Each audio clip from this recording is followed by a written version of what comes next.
Mm.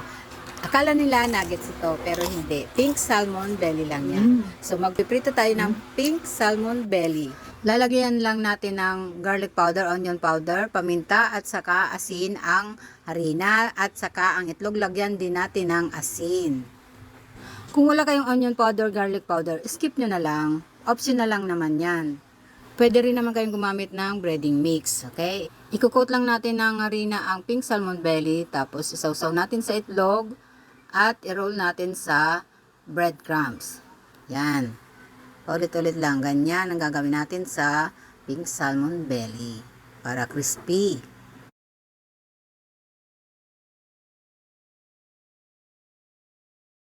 Iprito na natin yan hanggang sa maging golden brown.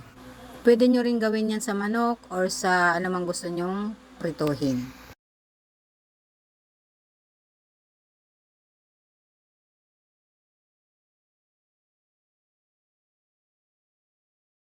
So, ayan na ang ating fried pink salmon belly. Mukha nga namang nuggets, pero nung natikman na nila, hindi pala. Siya.